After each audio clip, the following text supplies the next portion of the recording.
Iran যুদ্ধের ধাক্কায় ওষুধের বাজারে আগুন, জীবন রক্ষাকারী ওষুধের দাম আকাশ ছোঁয়া, সংকটে জনস্বাস্থ্য।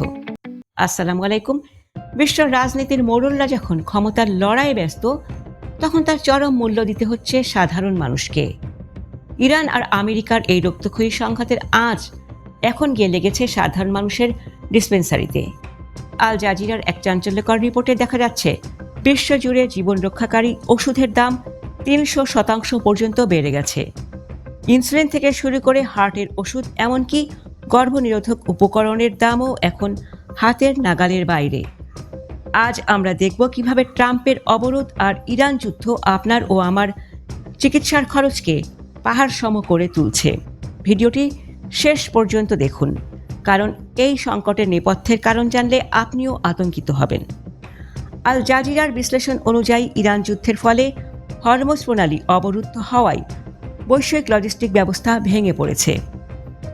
ওষুধের কাঁচামাল বা এপিআই আমদানিতে জাহাজ ভাড়া কয়েক গুণ বেড়ে গেছে। ফলে যেসব ওষুধ 1 মাস আগেও সাধারণ মানুষের সাধ্যের মধ্যে ছিল, তা এখন বিলাসিতায় পরিণত হয়েছে।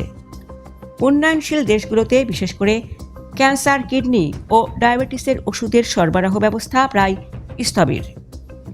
ট্রাম্পের অবরোধ কেবল তেলের বাজারে নয়, সরাসরি মানুষের জীবনের উপর থাবা বসিয়েছে। এই রিপোর্টে একটি অবাক করা তথ্য উঠে এসেছে। কেবল জীবন রক্ষাকারী ওষুধ নয়, কন্ডোম ও অন্যান্য গর্ভনিরোধক উপকরণের দামও হু হু করে বাড়ছে। এর ফলে অনিচ্ছাকৃত গর্ভধারণ এবং জনস্বাস্থ্যের ঝুঁকি বাড়ছে। যুদ্ধের কারণে শিপিং কন্টেইনারগুলো আটকে থাকায় উৎপাদনকারীরা সঠিক সময়ে পণ্য বাজারে পাঠাতে পারছে না। বিশেষজ্ঞরা সতর্ক করে দিয়েছেন যে এই পরিস্থিতি দীর্ঘস্থায়ী হলে বিশ্বব্যাপী জনসংখ্যা নিয়ন্ত্রণ এবং এইচআইভি প্রতিরোধে যে অগ্রগতি হয়েছিল তা মুখ থুবড়ে পড়বে। এটি ট্রাম্পের যুদ্ধের এক ভয়াবহ সাইলেন্ট ক্যাজুয়ালিটি।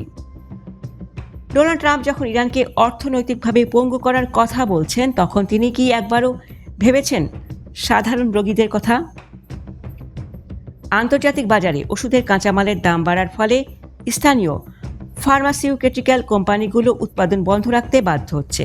অনেক দেশ এখন ওষুধের রেশনিং শুরু করেছে, অর্থাৎ চাইলেই আপনি প্রয়োজনীয় ওষুধ কিনতে পারছেন না।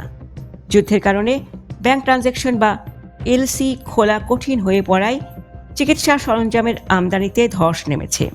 এটি কেবল যুদ্ধ নাকি লাখ লাখ মানুষকে তিলে তিলে মারার এক নীল নকশা? যদি এই সংঘাত আরও 1 মাস স্থায়ী হয়, তবে বিশ্ব স্বাস্থ্য সংস্থা হু আশঙ্কা করছে যে মহামারীর মতো পরিস্থিতি তৈরি হতে পারে। মানুষ যখন ওষুধ কিনতে পারবে না, তখন রোগ ছড়াবে দাবানলের মতো। বাংলাদেশ সহ আমদানি নির্ভর দেশগুলোর উপর এই প্রভাব হবে আরও সুদূর প্রসারী। ডলারের দাম বাড়ার ফলে ওষুধের খুচরা দাম নিয়ন্ত্রণ করা সরকারের জন্য অসম্ভব হয়ে পড়বে। দর্শক, ট্রাম্পের এই যুদ্ধের আগুন কি শেষ পর্যন্ত মানুষের বেঁচে থাকার শেষ সম্বলটুকুও কেড়ে নেবে? ওষুধের এই অস্বাভাবিক দাম বাড়ার জন্য আপনি কাকে দায়ী করবেন? যুদ্ধবাজ নেতাদের নাকি বৈশ্বিক অব্যবস্থাপনাকে? কমেন্টে আপনার মতামত জানান। সত্যের পক্ষে আমাদের এই লড়াই চালিয়ে যেতে ভিডিওটি শেয়ার করুন।